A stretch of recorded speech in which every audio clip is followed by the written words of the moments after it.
All right, so we're moving into a new movement in U.S. history known as progressivism. And we're going to go ahead and define progressivism as an era in U.S.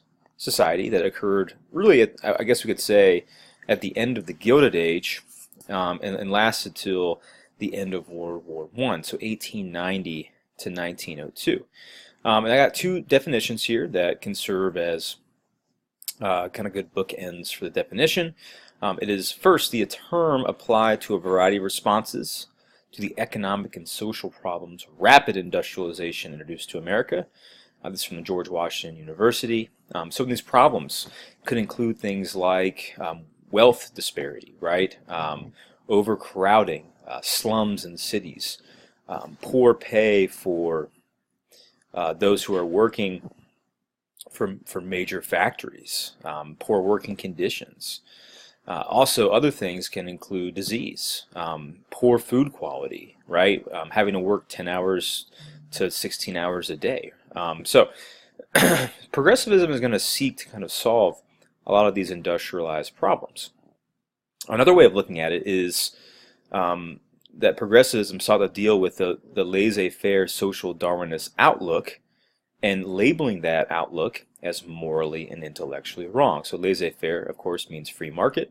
Social Darwinism refers to the idea that certain races or genders or nationalities are, richer, more successful, etc., because their genomes support it for some reason, right? So there's a movement away from that and seeing these two forces, pure unrestrained capitalism and genetic eliteness, right, as morally wrong. Okay, this charge is going to be led by three presidents: Teddy Roosevelt, William Howard Taft, and Woodrow Wilson.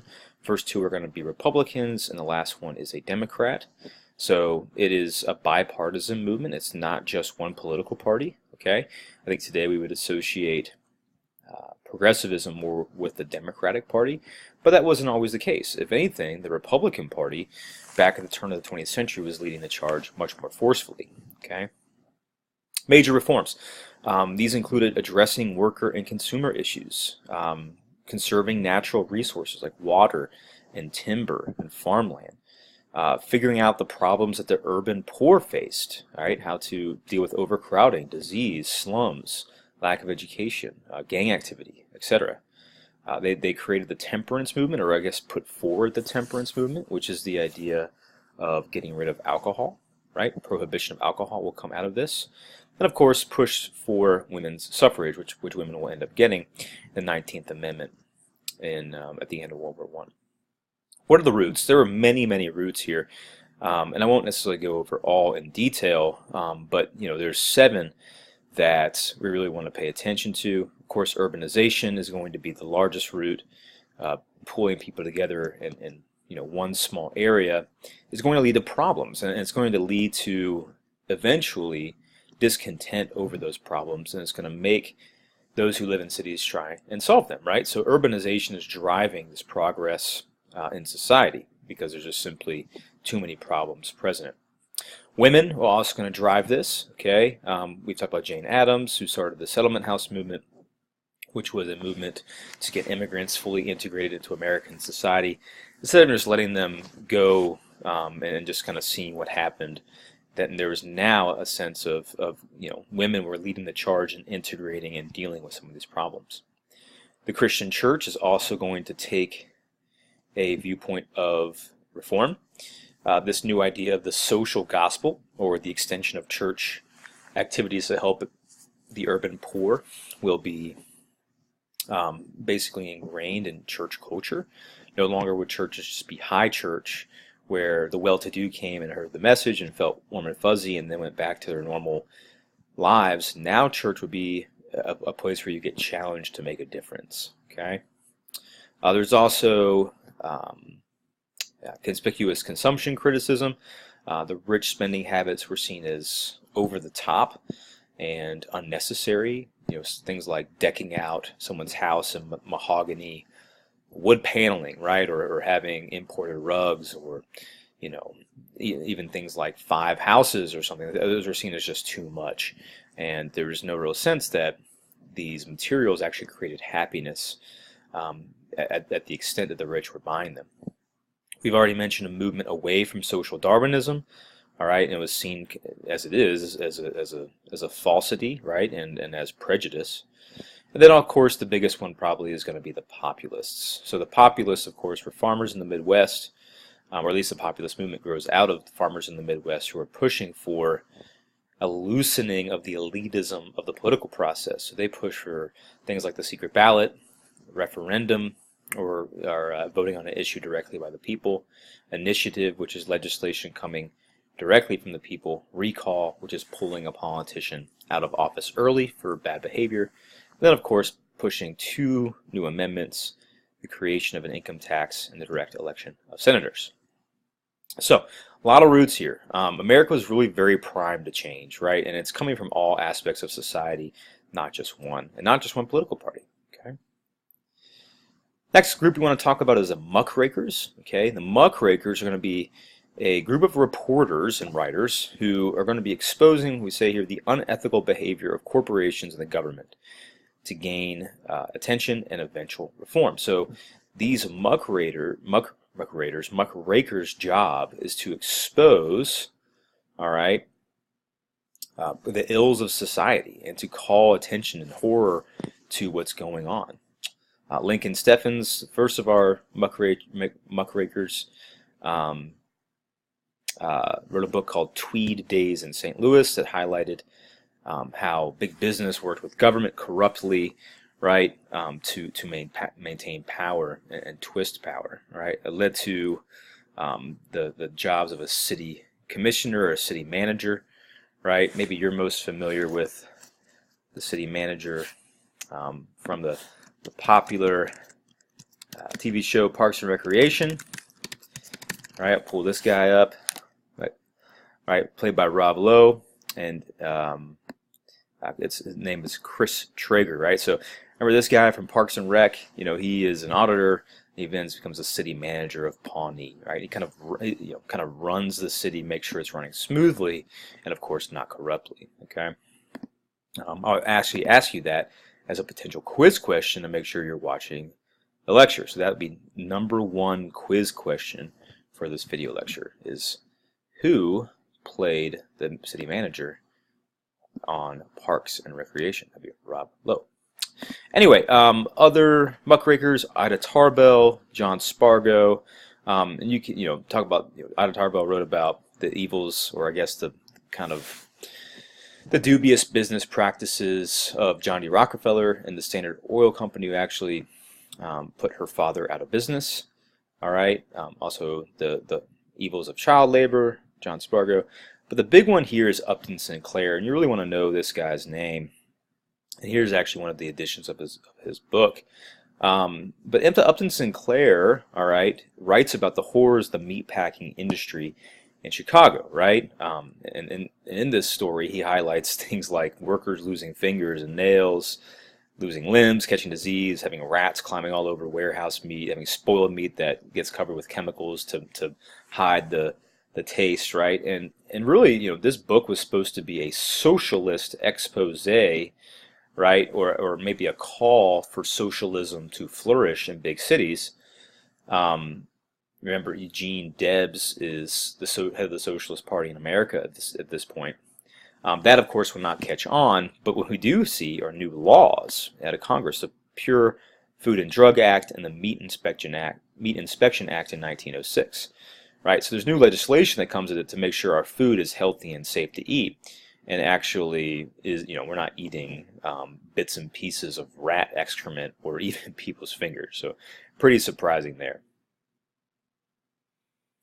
Next area you want to look at is women's suffrage. Women's suffrage movement doesn't start in the Progressive Era. It actually starts in 1848 at the end of the Mexican-American War, if you remember that, in Seneca Falls in New York. It'll be bumped by, kind of to later the 19th century because of the Civil War. But women are really, really upset at the end of the Civil War when African Americans get the right to vote. They can't believe that ex-slaves are being given the right to vote before white women, right? It seems nuts to them. well, not only are they going to have to wait, but they're going to have to wait over 50 years to get the right to vote. The major leaders here are going to be Susan B. Anthony, Elizabeth Cady Stanton, and Sojourner Truth.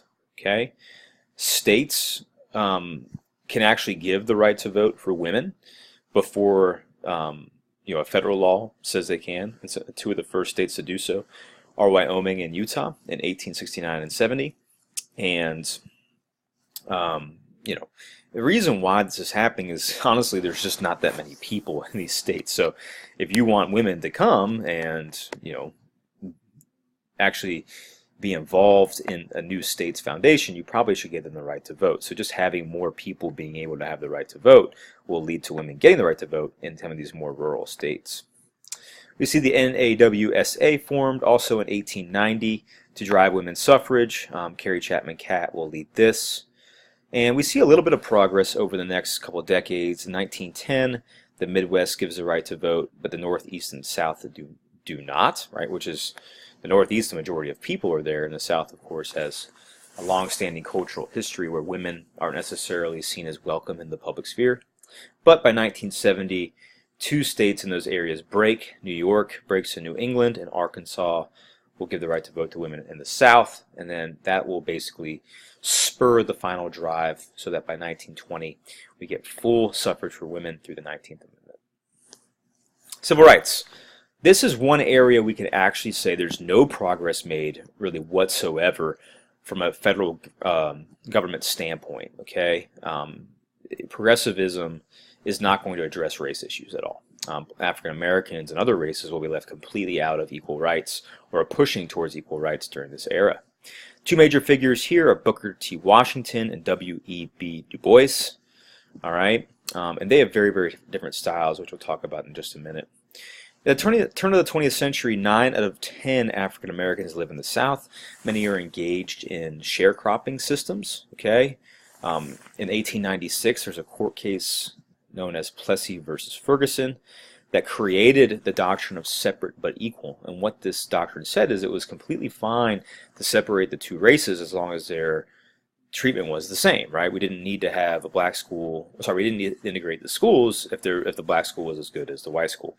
So this, this court case made segregation legal inside the United States and won't be overturned for another 58 years.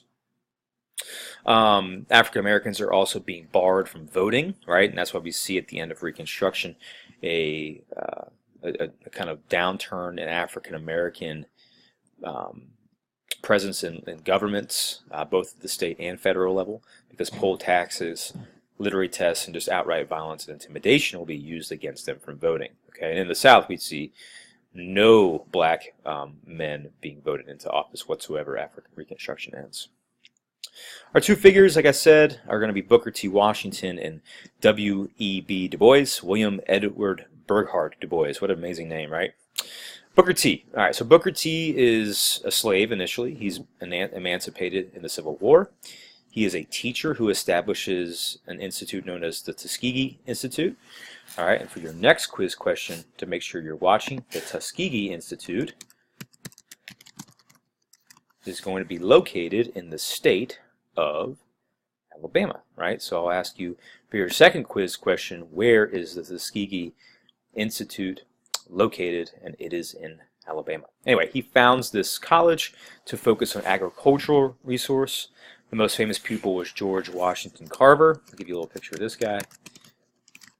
And it's actually interesting, the cultivation of the peanut is actually an invention of George Washington Carver. So people didn't eat peanut butter really in pre-Civil War America. That's not a thing, or use the peanut for much at all. But now George Washington Carver is able to study the use of the peanut, and peanut butter becomes very, very, very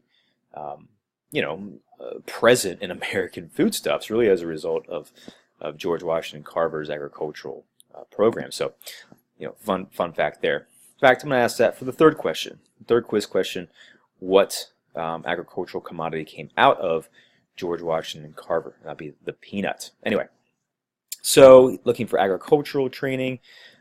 He encourages vocational education. So vocational education would be learning a trade of some sort. So today, vocations include being like an electrician, or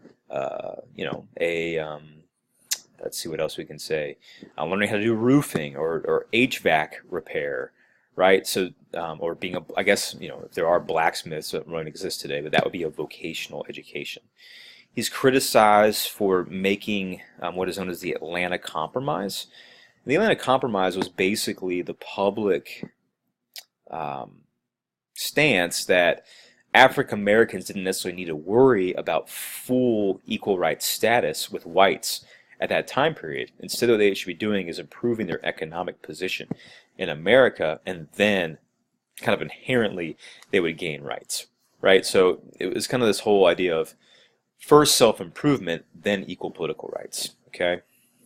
He'll be invited to the White House by Teddy Roosevelt, which is kind of shocking, especially in an era where racism is the norm.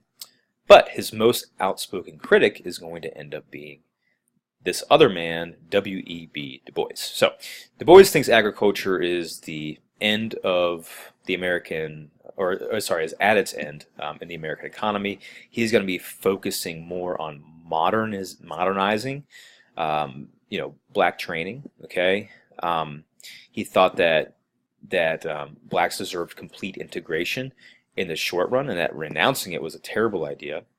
He's going to be from the North, whereas Booker T was from the South. He has a PhD from Harvard. He's also a teacher. He teaches in the South, though, Atlanta University, and he teaches classical education. So that's like the liberal arts. So history, math, Latin, Greek, grammar, etc. Right? Like he focuses on skills more so than vocations. Okay. He thought that each class had a talented tenth. Right. So 1/10 of each class in a university, or even, I guess you could even say, a social class, basically would guide the masses to a certain direction. So he poured in his direction to this talented tenth. He formed what is known as the Niagara Movement, all right, and that called for the end of all forms of discrimination immediately. And it was seen as too radical, though, by many whites. Okay, this will be the precursor to an organization that exists today, the NAACP, the National Association for the Advancement of Colored Peoples. Okay, the NAACP fights for equality nationally now. They want to improve the self-image, or the image that African Americans give to themselves. Wanted to improve that image, right? And W.E.B. Du Bois is basically doesn't see change coming as much as he wants, and is going to end up moving to Ghana in 1960. So anyway, these are our two figures, all right? Major figures that are leading the fight for civil rights. And this is just, in general, this chapter is about just how progressivism is getting started. Next chapter, we'll look at what actual presidents are doing. Thanks.